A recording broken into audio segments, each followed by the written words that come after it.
Hello aspirants, welcome back to Believers as Academy, and as a part of the Prelims high yielding topic discussion for Prelims 2026, we are coming up with another video on discussing the current affairs related to polity, which is absolutely important for the upcoming Prelims. So today we have three important topics. Without any further ado, let's begin. So the first topic of discussion for today's video is the private member bill, which is not so oftenly discussed but is also one of the most important part of the parliament chapter, especially when a bill is being introduced, because either a minister gets to introduce a bill and the private member.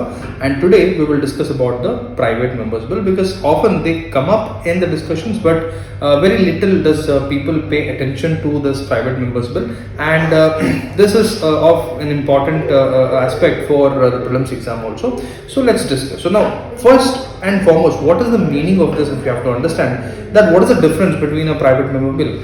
Does that mean any private member can introduce a bill in the parliament? Absolutely not. So basically, even a private member is also a member of the parliament. He is also a member, but he is not a minister. He would not have gotten a cabinet, or say would not have, or let's say he's not part of the cabinet. He's not a part of the cabinet council of ministers, but he is an MP, right, who is participating in the parliament.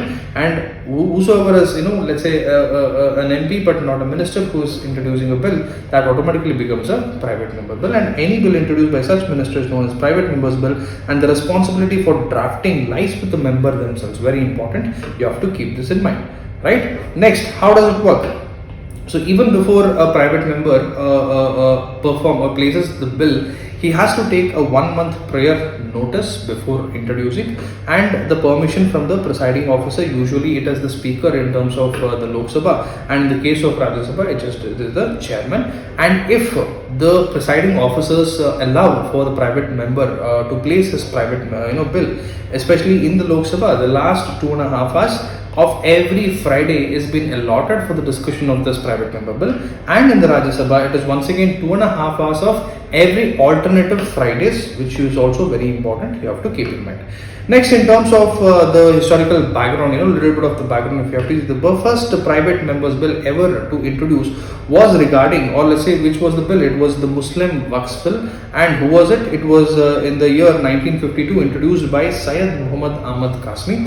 And so far, if you have to see, only 14 private members bill which have been enacted, and with the last one, if you have to see, it was passed in the year 1970, showing how rare it is for such bill to become a law. So why does this matter? Because as we discussed, UPSC will definitely ask question in comparison with the government members bill and a private bill. Say what is the difference between ministers, or let's say the government bill and a private bill. So that is very important. The procedural rules, the factual data of the timing and all of those things might be very relevant for the examination. Anyway, we've discussed that's more than enough. Move on to the next topic, Forest Rights Act 2026. Of course, this is in news even till now, after the very recent marches by the tribal communities, especially the tribal farmers in the Maharashtra district, demanding proper regulations with respect to how they should be governed as a part of the Forest Rights Act, is still in news, still contentious, especially with the issues related to their land titles, irrigation, their livelihood security, and the role of Gram Sabhas in the scheduled areas, right? Gram Sabhas, very important. So we will understand what that is. So why this matters is because the issue that we are talking about with respect to how the Forest Rights Act is governing the tribal farmers, because this is an issue which has been in news, or which has been contentious from centuries for that matter, right? Because it reflects continuing challenges in recognizing forest dwellers' rights, balancing the conservation with livelihoods, and ensuring decentralized governance in tribal regions. So it is the problem of three which is very important, and finding that common area has been the problematic issue for the government ever since ages. Because if we have to go back, seeing the background, we have this particular issue ever since the colonial era. And before the colonial era, the communities had customary forest access. However, during the colonial era, the colonial policies like the Indian Forest Act 1878 declared forests as state property. So, after the enactment of this particular act, the Indian Forest Act 1878, the forest which earlier was under the kabza of these communities, the forest communities, earlier they used to handle them, they used to dwell in them, they used to use it for their basic livelihood activities. Now, after the enactment of this Indian Forest Act 1878, completely became the property of the state, and a lot of restrictions were put on these communities. And even this same trend we can witness after the independence, especially with the laws like the Wildlife Protection Act 1972 and even the Forest Conservation Act 1980, which continued the same strong state control on these forest areas by putting sufficient restrictions on these populations. Also, this created a lot of displacement, and even in terms of the compensation, and how proper corrective legislation has to be done has been a problematic thing surrounding this topic ever since ages, right? So, of course, all the issues with respect to what are the problems, what are the challenges, what are the way forward, it's part of the means. But for the preliminary examination, it is very important to know what this Forest Rights Act is all about. So we will clearly discuss the provisions which are sufficient for the prelims examination.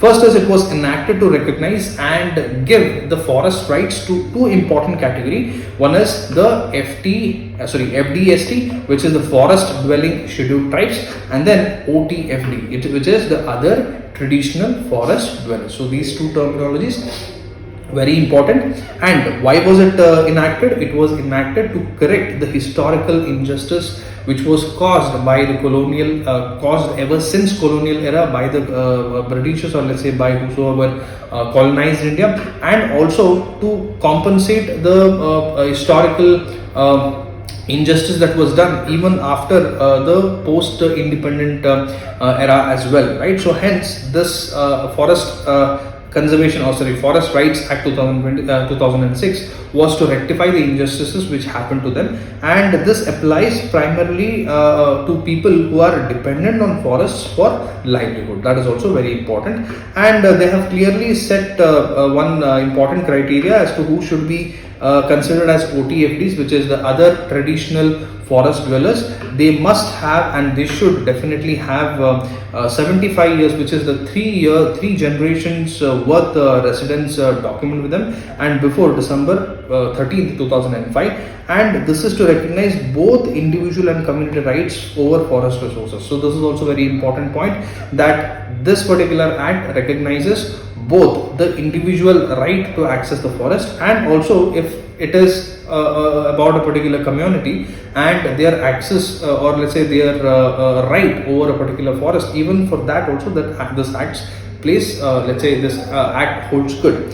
And another important feature you have to keep in mind, that here it is the Gram Sabha which becomes the nodal authority to initiate, rectify and recommend any claims related to the regulation of these forest areas. That is one more thing. And it talks about giving 4 important rights. One is providing title rights, providing the use of rights, and providing the community forest resource rights. And next is the relief and developmental rights for these two categories. Once again, which are those two categories, FDST and OTFD. So in terms of the title rights, it talks about the ownership of forest land which is only under cultivation and up to 4 hectares, which means OTFDs or FDSTs. So basically these people can have the forest, or let's say can have the ownership of the forest only up to that particular limit for which they are using it for cultivation. And what is the limit there? It is 4 hectares, and no new forest land allocation will happen beyond this and beyond 4 hectares and beyond the area in which they are cultivating cannot be allocated to them as new allocations. And only recognition of existing use, based on the existing use for the cultivation which these forest dwellers are using, only those things will be considered as their title or considered as their own in terms of the ownership, is what it says. Next is about in terms of providing the rights. So the collection and use of minor forest produce. So if they want to extend, or let's say go beyond this 4 hectares, they can utilize a few parts of the forest especially to attract minor forest produce, even for grazing and for traditional resource accesses. Even this right has also been given within the act itself. Next, talking about the community forest reserve, it talks about the communities which have the right to protect themselves, regenerate, conserve and manage forests also. And last but not the least, it provides relief and developmental rights. So even in terms of any eviction if it is happening, so the rehabilitation is very much necessary, so it gives cover even on those lines. And in terms of access to basic amenities, schools, roads, health centers, also it talks about safeguarding all these basic amenities also. And it strengthens participatory forest governance by empowering local institutions also, and it seeks to balance the conservation and the livelihood security of the people as well. So this particular one act, the Forest Rights Act, not just talks about the forest dwellers right on the land which they were living for over, let's say, 3 or 4 generations, but rather it also talks about how they should be governed, they should be respected, and it also talks about certain redressal mechanisms as well. So that becomes very important. Moving on to the next topic, a minor, small topic, but yet the most powerful, most important topic, because we're talking about the finance bill and the money bills. Every year UPSC has asked questions from this, and it is very important to know. So why are we discussing this? Because financial legislation, especially the classification of bills as money bills and financial bills, often it becomes very relevant, especially in the times when the budget has been announced. And this becomes very important to understand the debates which happens in the Rajya Sabha or even the Lok Sabha, right? So let's try and understand. First is the Article 117 of the Indian Constitution, which deals with the finance bills containing matters of money bill. There is a separate article which says that a particular section of the Constitution deals with finance bills containing matters of money bill, as in containing matters of Article 110, and which is that act? It is Article 17, subclause 1, and it can only be introduced in the Lok Sabha. Very important. Next is it requires presidential's recommendation also. And talking about Article 117, subclause 3, it says that any bill involving expenditure from the Consolidated Fund of India, the CFI, needs prior president's recommendation. Right? So this is also one of the important aspects. And talking about the money bill itself, the procedural basis. So it is defined under Article 110, can be introduced only in Lok Sabha and requires presidential's recommendation. Speaker decides whether a bill is money bill or not. So keep in mind, it is not the president but the speaker here who decides whether the bill is a money bill or not. And even if it is chairman, the answer is wrong, because it can only be introduced in the Lok Sabha, not the Rajya Sabha. Next, in terms of Rajya Sabha, they cannot amend or reject, can only recommend changes within 14 days. And Rajya Sabha, they do not have any right to amend or reject, but rather they can give their opinion, but that opinion is not binding on the Lok Sabha as well. So if Lok Sabha rejects recommendations, bill is actually deemed to be passed. And also keep in mind, no joint sitting is allowed for the money bill, and which is the article. So basically Article 108 talks about the joint sitting and it is not applicable.